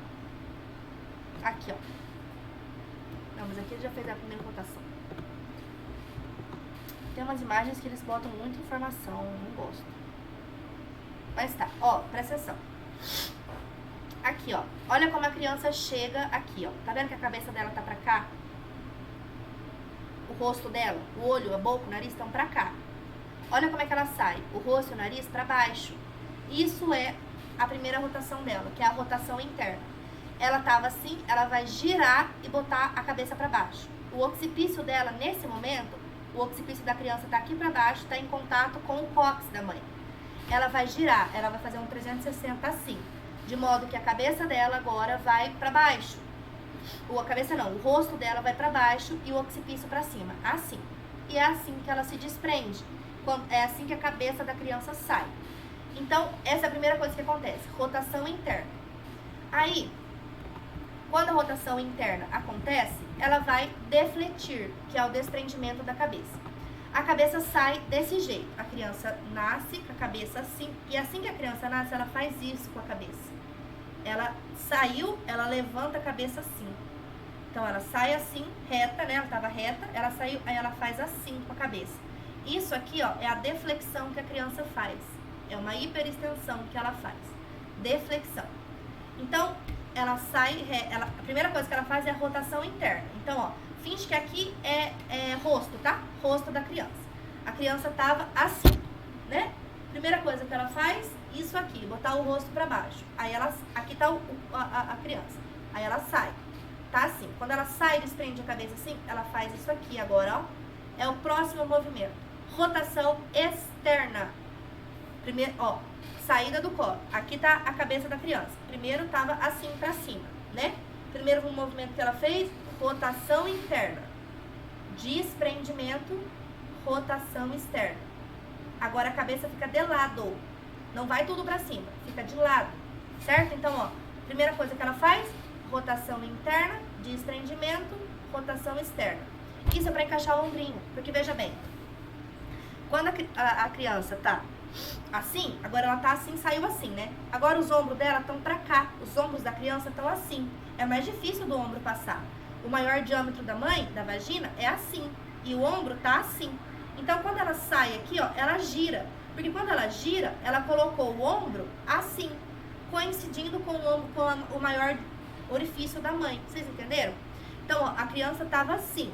A criança estando assim, os ombrinhos dela estão aqui, né? Os ombros da criança estão aqui, a cabeça tá aqui. Primeira coisa que ela faz é rotação interna. Girou desse jeito. Quando ela gira desse jeito, vou segurar o meu ombro aqui. Girou desse jeito. Saiu a cabeça da criança. Prendeu o ombro, ó. O ombro agora tá preso aqui na minha mão. Então, o que ela faz? Ela gira. Ó, como saiu mais fácil. Ó, o colo tá aqui. Saiu a cabeça da criança, ó. Bateu aqui, bateu no ombro, tá vendo? Que eu tô fazendo força, não tá indo? E se eu fizer assim? Olha como vai mais fácil. E eu não mudei a minha coisa aqui, entenderam? Então, a criança tava assim, aí ela vai girar, vai sair assim, isso trava o ombrinho, aí ela gira sozinha e isso sai. Então, esses são os movimentos que a criança faz, certo? Primeira coisa que ela faz, insinuação, depois rotação interna, deflexão, rotação externa. Aí desprende o ombrinho dela e ela sai. Isso aqui o médico geralmente ajuda, ele puxa os ombrinhos assim pra ajudar ela a sair. E aí ela sai. Certo? É assim que vai acontecer o parto, então. Antes de eu entrar no partograma, só o conceito de parto humanizado, porque esse conceito ficou muito distorcido. Parto humanizado não é parto na água. Parto humanizado não é parto na banheira. Parto humanizado não é parto normal. Parto humanizado não é parto sem anestesia. Hoje em dia, falam bem assim, que parto humanizado é aquele parto em que a mãe é normal. Primeira coisa, o parto humanizado fala-se que é o parto normal, que a mãe não recebe anestesia, na banheira, na água quente, ou com toda a família junto, ou com musiquinha no fundo, iluminação, ou se tem a doula do lado. Isso que considera-se parto humanizado hoje, mas está errado. Parto humanizado é o parto em que há respeito com a mãe e o bebê. É o parto em que são feitas apenas medidas indicadas para a mãe e para o bebê, em que não são feitas medidas sem indicação para a mãe e para o bebê, só é feito o que é preciso fazer. É o parto em que se respeita o tempo da mãe e o tempo do bebê, desde que esteja no tempo permitido. É o parto em que você oferece conforto para essa mãe, tenta trazer o máximo de alívio de dor possível para essa mãe. É o momento em que o profissional que está assistindo ao parto oferece solidariedade e empatia para a mãe. Então, uma cesariana pode ser humanizada. Um parto normal pode não ser. Então, para ser humanizado, não depende da via de parto, depende de como tudo acontece. Por exemplo, hoje em dia fala-se muito sobre a episiotomia e manobra de Christeler, que são as manobras de violência obstétrica. Entretanto, em alguns momentos, elas são indicadas. Então, sempre que eu fizer a episiotomia, que é o piquezinho, eu tô fazendo violência obstétrica? Não. É violência obstétrica quando você faz sem indicação. Quando o médico faz por preguiça de ficar lá esperando a criança sair. Aí é violência obstétrica. Agora, se há uma indicação real, se a criança não está descendo, se é preciso fazer, a episiotomia deixa de ser uma violência obstétrica. Então, é possível você ter um parto humanizado mesmo com episiotomia. É possível você ter um parto humanizado mesmo usando o vácuo extrator. É possível. Então, parto humanizado significa aquele parto em que há um respeito, uma compreensão, empatia com o binômio mãe-bebê. É o fato de ter musiquinha que faz o parto ser humanizado? Não, mas contribui. Se a música deixar a mulher mais confortável, põe a música para ela. Se ela falar, não quero ouvir música, e você pôr a música, é porque música deixa o parto humanizado. E ela falou que não quer, você está desrespeitando a vontade dela, deixou de ser humanizado. Eu quero que apague a luz, que fica mais confortável. Apague a luz para ela. Se você acender a luz, ela pediu para você apagar, deixou de ser humanizado. Se ela quer ficar no claro e você apaga a luz, deixou de ser humanizado. Então, não é o fato de estar escurinho com música no fundo que faz o parto ficar humanizado. É a questão de estar o mais confortável possível para ela. É o fato de você explicar para ela o que está acontecendo, explicar tudo o que você vai fazer, explicar a real indicação, ensinar para ela jeitos que ela pode fazer para alívio de dor, explicar que a água quente do chuveiro alivia a dor. E no Santa Helena tem água quente.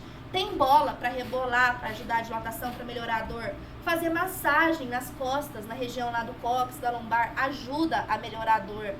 Fala para ela que tem jeito de fazer, acalmar ela, deixar com que ela coma, se alimente, beba água, se for essa a vontade dela. Então, o parto humanizado significa parto de respeito. Todo parto pode ser humanizado e todo parto pode não ser. Uma cesariana pode ser humanizada do mesmo jeito que um parto normal pode não ser. Um parto na banheira pode não ser humanizado. Depende da maneira como ele é conduzido e isso depende de nós profissionais, certo? Fazer coisas somente o que for necessário para a mãe e para o bebê. O que for da vontade dela, o que não for necessário, mas for da vontade dela e for possível fazer, faça. Isso é parto humanizado, certo? Então, não realizar essas manobras obstétricas sem indicação é violência, certo? Então, fazer só o que for necessário para ela. Oferecer, por exemplo, se a criança nasceu, imediatamente ela foi levada pelo pediatra, não fez contato pele a pele, acabou, deixou de ser humanizado, mesmo sendo um parto normal. Clampeamento precoce do cordão, deixou de ser humanizado. A criança tem que vir pro colo da mãe. Se o pai puder cortar, ou o acompanhante puder cortar o cordão, é ótimo. O acompanhante do lado, a mãe fica tudo molhado, seca a mãe, cuida da mãe, fecha a cortina para ninguém ver ela. Tudo isso deixa o parto humanizado. E por fim, eu vou ensinar vocês sobre o partograma agora. Partograma só aprende fazendo, não tem outro jeito não. Partograma você só aprende fazendo. Vamos lá, partograma, nome e idade. Uma coisa que eu sou muito frustrada é que lá no Santa Helena eles fazem o partograma depois do parto. Não faz sentido nenhum. Ele é para ser feito durante o parto. E ele é dividido em várias partes, nós vamos estudar uma por uma. Aqui vocês estão vendo duas linhas traçadas. Essa primeira linha é chamada de linha de alerta. E a segunda linha é chamada de linha de ação. Geralmente elas não vêm traçadas. É você que tem que traçar. Como que você vai traçar essa linha? Você vai traçar essa linha 1 hora depois, mais ou menos, 1 hora depois de quando você abriu o partograma. E a regra é 4 horas depois da linha de alarme é traçada a linha de ação. Cada quadradinho corresponde a 1 hora. Então, se eu abrir o alarme aqui, 1, 2, 3, 4. 4 horas depois eu traço a linha de ação. Para que elas servem? Elas servem para eu acompanhar a dilatação da mãe. Se a dilatação da mãe rompeu a linha de alarme, é um alarme, eu preciso processar a minha informação. Se a dilatação rompeu a linha de ação, significa que a criança precisa nascer agora, imediatamente. Então, eu vou começar explicando para vocês esse quadrado inicial aqui. Primeira coisa que você faz, o partograma ele é feito de hora em hora. Então, você vai colocar a hora que você chegou. Geralmente, lá no Santa Helena, eles fazem, 6h30, 7h30, 8h30, sempre e meia, não hora cravada, certo? Geralmente é assim. Então, vamos lá. vai escrever aqui 6h30, 7h30, 8h30, 9h30, 10h30, 11h30, meio-dia e meia, e meio. Vai escrevendo tudo aqui os horários, certo? Horário do início das coisas. Esses aqui ninguém preenche, mas hora do início você vai escrever aqui. Qual que é a ideia? É você acompanhar de hora em hora a paciente. Aqui você vai analisar a dilatação do colo. Aqui você vai analisar a descida da criança nos planos de Deli. Aqui você vai analisar os batimentos cardíacos da criança. Aqui você vai analisar as contrações. Aqui o aspecto da bolsa, o aspecto do líquido, se usou ocitocina ou não, e o carimbinho do examinador. Vamos de partes por partes. Vamos começar com esse primeiro quadrado aqui. Eu vou circular para eu poder riscar ele ali com vocês. Detalhe que essa parte da hora, aqui ó, hora do início, a gente vai usar essa hora para todos os parâmetros, tá? Eu vou olhar aqui, ó, às 6h30. Como que estava a dilatação, como que estava a cabeça da criança, como que estava o batimento cardíaco, como que estavam as contrações, como que estava a bolsa, tinha líquido amniótico, usou ocitocina, então é tudo por coluna que a gente olha, tá? Na coluna das 6h30 estava como? Na coluna das 7h30 estava como? Na coluna da 8h30 estava como? Sempre por coluna, tá? 8h30, a dilatação tá como? Descida da criança tá como? Batimento da criança tá como? Contração tá como? Bolsa tá como? Líquido tá como? Então, tudo por hora, tá? Então, vamos abrir aqui pra gente preencher essa primeira parte juntos. Sai todo mundo, sai. Vamos preencher essa primeira parte juntos. Como que a gente preenche? A dilatação, o Ministério da Saúde recomenda que a dilatação seja feita a cada 1 hora. No Santa Helena eles não fazem assim. Aqui no Santa Helena eles fazem a cada 2 horas, eu não sei porquê, tá errado. O Ministério da Saúde recomenda que o toque seja feito a cada 1 hora, certo? 1 hora, de hora em hora, tem que ser feito um toque. No toque, você vai avaliar várias coisas. Você vai avaliar o tamanho do colo, você vai enfiar a mão lá e vai ver o tamanho do colo. E mais importante do que isso, você vai avaliar a dilatação. Isso, infelizmente, é só fazendo para você ter a dimensão do que é. Mas você vai colocar, você vai tocar na cabeça da criança. Às vezes o colo está bem posterior, você tem que procurar o colo, é difícil, a mulher reclama, ela grita, ela te xinga, ela manda você arrancar a mão. Mas aí explica que você precisa avaliar. Aí quando você achar o colo, você enfia a mão dentro do colo, você vai tocar a cabeça da criança. Aí você tenta abrir seu dedo. É interessante que você meça quantos centímetros tem seus 2 dedos juntos. Os meus 2 dão 3 centímetros. Então se eu conseguir enfiar meus 2 dedos no colo, 3 centímetros. Se eu conseguir enfiar o 2 e abrir um pouquinho, 4, 5, 6, 7, 8, 9, 10. Vou sentindo quanto que está a dilatação. Como que eu registro a dilatação no partograma? Com um triângulo. Dilatação é triângulo. Triângulo indica a dilatação. Vou botar outra cor, porque não está aparecendo bosta nenhuma. Cor vermelha, laranja. Como que eu faço a dilatação? Eu vou fazer triângulos. Então, ó, se a minha dilatação está 2 centímetros, o ápice do triângulo toca na minha dilatação. Então, se eu tô com 1 centímetro de dilatação, eu vou desenhar assim. Se eu tô com 7 centímetros de dilatação, eu vou desenhar assim. Não é aonde o triângulo está, é aonde o bico dele bate. O bico dele tá batendo aqui na linha do 7. Então, é aqui 7 centímetros que ele está. Vocês vão ver muitas pessoas falando, tá de 8 para 9. A dilatação tá de 8 para 9. Como que eu registro? Aqui, ó, aqui tá a linha, aqui tá o 8 e aqui tá o 9, tá vendo? O 8 e o 9 estão aqui. Como que eu registro a dilatação de 8 para 9? Eu faço um triângulo pegando na metade do 8 e do 9. Tá vendo? Vou fazer um triângulo melhorzinho. Eu desenho um triângulo aqui, ó. Não. Sem bater na linha de cima, aqui. Isso me significa que tá de 8 para 9. Tá vendo que não tá batendo aqui na linha? Não tá batendo na linha. Isso me indica 8 para 9. Então, de novo, vamos lá. A mulher chegou lá pra você com a dilatação de 5 centímetros. Eu vou escrever a dilatação de 5 centímetros aqui. Toquei na linha do 5. Detalhe que a linha, fiz errado. A linha sempre mostra o número de cima, tá? Essa linha aqui, ó, é a linha do 1. Essa é a linha do 2, linha do 3, linha do 4, do 5, do 6, do 7, do 8, do 9, do 10. Essa é a linha do 10, não é essa. Essa linha não é linha de nada. Então, a linha sempre expressa o número de cima. Aqui, né? Depois ele vai virar. Depois ele vai ficar concomitante aqui e vai chegar lá no 10. Então, a linha sempre expressa o número de cima, tá? Então, vamos lá. Chegou pra mim com 5 centímetros de dilatação. O 5 tá aqui. A linha do 5 é essa. Então, 5 centímetros de dilatação, fiz o meu triângulo aqui. Na próxima hora, eu vou avaliar a minha paciente tá com dilatação de 8 centímetros. Faço meu triângulo batendo a linha no 8. Próxima coisa, eu vou avaliar, ela tá com 9. faço no 9, batendo o pico dele no 9. Ah, na próxima ela já tá no 10. Ops. Faço batendo a linha do 10. Bateu aqui na linha do 10, dilatação máxima. Certo? É assim que vai acontecendo. Quando que a gente tem problema? Quando, por exemplo, minha paciente chega aqui com dilatação de 6, desenho ela aqui. Aí eu vou fazer o próximo toque, ela continua no 6. Aí no próximo toque, ela continua no 6. Opa, bateu na linha de alerta. Próximo toque, tá, subiu para 7, ainda tá na linha de alerta. No próximo toque, subiu para 8, ainda tá na linha de alerta. Aqui eu tenho que fazer alguma coisa. Eu tenho que dar um misoprostol, eu tenho que dar uma ocitocina, eu tenho que fazer alguma coisa para esse colo dilatar. Cheguei aqui, tá na linha de alerta ainda. Podia ser pior? Podia. Chegou aqui, tá no 6. Na próxima, ela continua no 6. Na próxima, ela vai pro 7. Na próxima, ela continua no 7. Na próxima, ela até sobe pro 8. Na próxima, continua no 8. Na próxima, continua no 8. Na próxima, subiu pro 9. Chegou na linha de ação, a criança vai nascer agora. Parto, urgentemente. Dá pra arrancar ela à força pro parto normal? Dá, então arranca. Não dá, cesárea. Chegou nessa linha aqui, acabou, é cesariana. Tem que nascer agora, essa criança agora. Se a criança estiver com a cabeça coroando lá, ou você enfia o vácuo, enfia o fórceps, faz episiotomia, faz qualquer coisa. Ela tem que nascer neste segundo. Não conseguiu arrancar a criança pelo parto normal, manda pra cesárea. Aqui ela tem que nascer agora.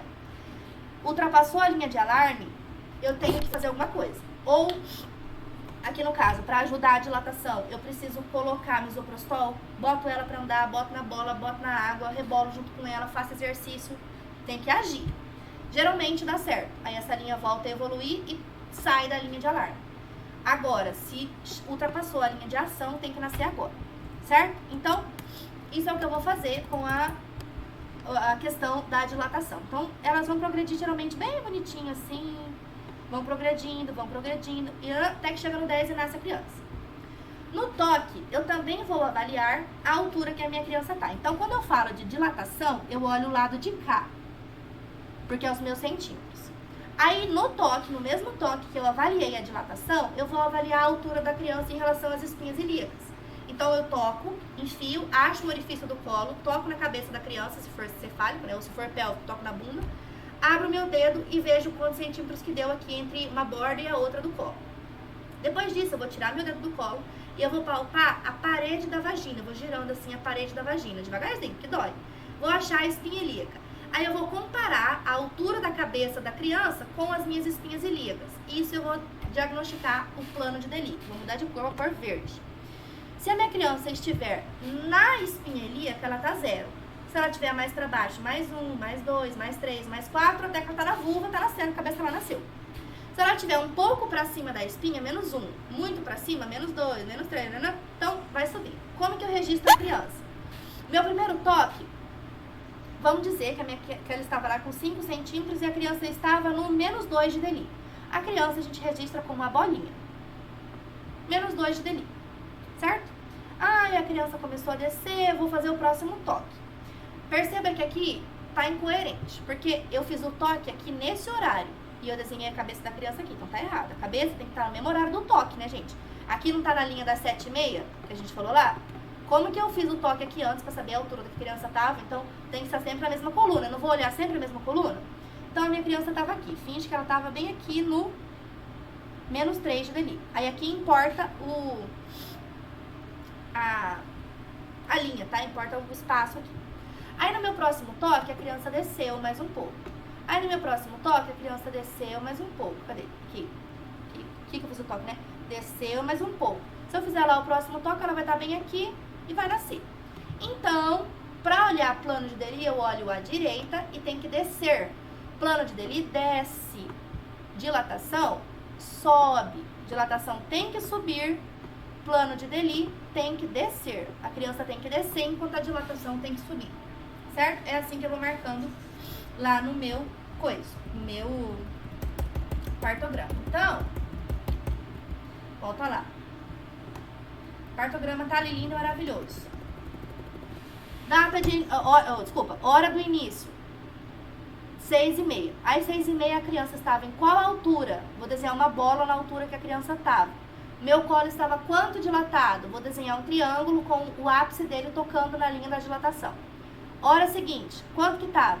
A altura da criança e a dilatação. Hora seguinte, quanto que estava? Hora seguinte, quanto que estava, e vai escrevendo. E anotando as horas todas aqui. O BCF é recomendado fazer de 30 em 30 minutos. O Ministério da Saúde recomenda que seja feito de 30 em 30 minutos. Como que a gente marca BCF? Ou bolinha ou xizinho. Assim, ó. Vamos agora analisar o BCF. Vou pegar o negócio da data aqui, do horário, só pra gente ter as horas pra ter como parâmetro. Então, vou começar lá o meu negócio. Vou começar lá, sei lá, cadê o trem aqui? Vou começar lá, 6 horas, tá? Fiz 6 horas, depois às 7, depois às 8, tô escrevendo assim porque minha letra fica grande. 9, 10, tá? Aí vou lá, às 6 horas da manhã eu vou medir o meu BCF. Deu lá 110. Vou lá e marco aqui, ó, ou um X ou uma bolinha. Próxima medida tem que ser em meia hora, mas aí a próxima eu não vou registrar se eu não tiver alterado. Aí a próxima, que é de hora em hora, né? 7. Ah, deu 120. Beleza. Depois a outra 120 também, depois a outra 130, 125, 130, tudo bem. O batimento da criança tem que estar entre 160 e 110. Estando nesse meio aqui, ó, tá tudo bem. Ela não pode subir e não pode descer, certo? E eu vou marcando ou xizinho, ou eu faço de xizinho, ou eu faço de bolinha, também dá certo. Os dois são permitidos. Faço aqui, ah não, meu primeiro batimento medi lá deu 130, mas bolinha. Ah não, deu 145, bolinha. Deu 142, cadê? 142, bolinha.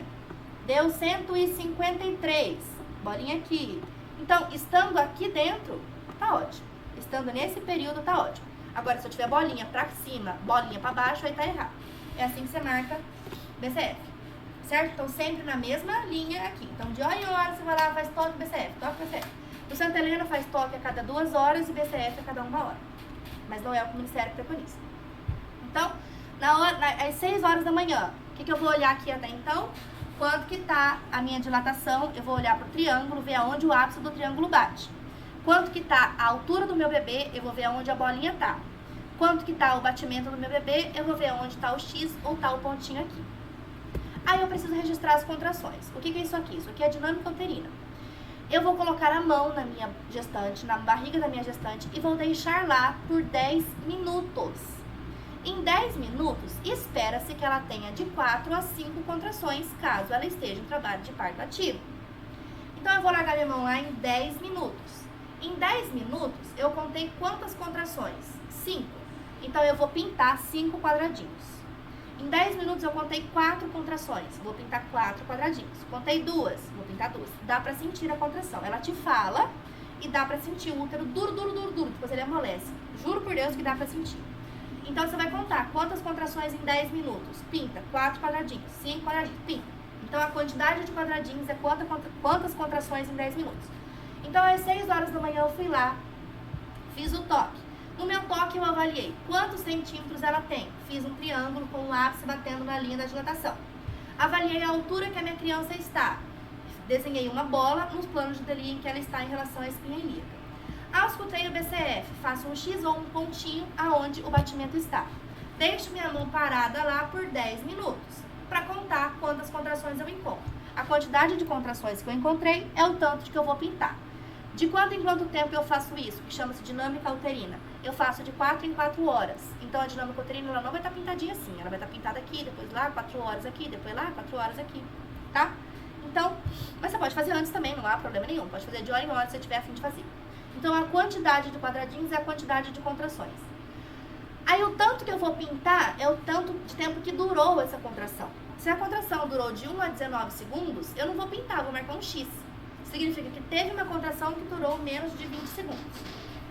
Se a minha contração durou de 20 segundos a 39 segundos, eu vou pintar metade do quadrado. Se durou mais de 40 segundos, que é o ideal, vou pintar o quadrado inteiro. Certo? Então, vamos tirar um print disso aqui pra gente riscar. Não, pera, corta lá. Pra eu mostrar pra vocês como que desenha. Tá, vamos lá. Aqui, ó. Como que desenha a contração. Botei a mão na minha grávida lá e ela teve 4 contrações. A primeira contração durou 40 segundos. Pinta o quadrado inteiro. A segunda contração durou 40 segundos também. Pinta inteiro. A terceira contração durou 30 segundos. Pinta metade.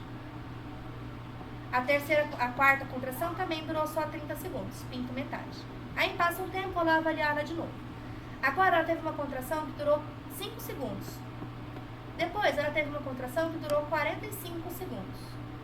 Depois ela teve uma contração que durou 60 segundos. Depois ela teve uma contração que durou 15 segundos. É assim que você vai pintar. Certo? Pinta o quadradinho inteiro, pinta a metade, pinta X. Só que o que se espera é que a mulher em franco trabalho de parto só tenha contrações assim. Então, raramente você vai pintar os outros. Certo? Aí tá, bolsa. No toque, você consegue saber se a bolsa está íntegra ou se ela já rompeu. Como que você registra essa parte aqui? Vamos abrir lá. Como que você registra essa parte aqui? A cada toque, você vai avaliar a situação da bolsa. Aí você vai escrever aqui. Se a bolsa estiver íntegra, você coloca BI, bolsa íntegra. Ah, no próximo toque também tá íntegra, BI. Opa, aqui rompeu. BR, bolsa rota. Precisa ficar escrevendo BR aqui, BR aqui, BR aqui. Não, se ela rompeu uma vez, ela vai permanecer rota para sempre. Aí eu só posso fazer um traço aqui. Ela não vai se integrar de novo, virar íntegra no próximo toque. Se ela tá rota, ela fica rota. Aqui, líquido amniótico. Eu consegui avaliar o líquido amniótico, se a bolsa está íntegra? Não. Consegui avaliar? Não. Aqui rompeu, consigo avaliar. Tenho duas possibilidades. Ele pode estar líquido claro, que é o que a gente quer, ou ele pode estar líquido meconial, que a gente não quer, que tenha mecônio no líquido amniótico. Então, você vem aqui e coloca líquido claro. Ocitocina. Se você fez a ocitocina intraparto para induzir contrações uterinas ou não. Se você não fez, você não marca nada. Se você fez, você marca um X, marcando que você fez a ocitocina. Certo? Aqui, se você administrou soro, ou se você administrou anestesia, ou se você colocou misoprostol, se você colocou Buscopan, qualquer remédio que você tenha colocado, você anota aqui e carimbinho. De modo que, como que a gente vai fazer? Então, a análise. Vou olhar aqui às 6 horas da manhã. Quanto que eu tinha de dilatação? Olho a ponta do triângulo. Que altura estava a criança? Olho a bola. Quantos que estava de BCF? Olho o X ou o pontinho. Quantas contrações em 10 minutos? Quanto que está pintado? A bolsa estava rota? A bolsa estava íntegra? Se já estava rota, qual era o aspecto do líquido amniótico? Fez alguma dose de ocitocina? Administrou alguma outra medicação? E é isso. Isso é o partograma. Aí quando a criança nasce, a gente faz assim, ó. Na hora que a criança nasce, a gente vem aqui, ó. Deixa eu voltar lá. Por exemplo, a criança nasceu aqui, ó. Cadê o trem? A criança nasceu, né? Tô fazendo os desenhos aqui, vim fazendo os triângulozinhos, fazendo os triângulo, nasceu. Aí as bolinhas vêm descendo, nasceu. Chegou bem aqui, a criança nasceu. Aí a gente fecha, abre uma chave e coloca aqui, ó. Parto normal realizado. Aí você coloca tudo que aconteceu. Sem intercorrência, sem uso de fórceps, vácuo extrator ou episiotomia, RN com boa evolução, na apresentação cefálica, não houve dilatação, laceração no períneo, sem necessidade de episiografia. Isso. Acabou, fim, carimba, fim do coisa. Certo? Bota no prontuário e é isso. Faz a prescrição da paciente e sucesso. Certo? É assim que a gente preenche partograma, é assim que acontece lá na vida real também. Agradeço a atenção de vocês. Qualquer dúvida é só vocês me chamarem. Estou aqui, tá bom? Um beijo e até a próxima.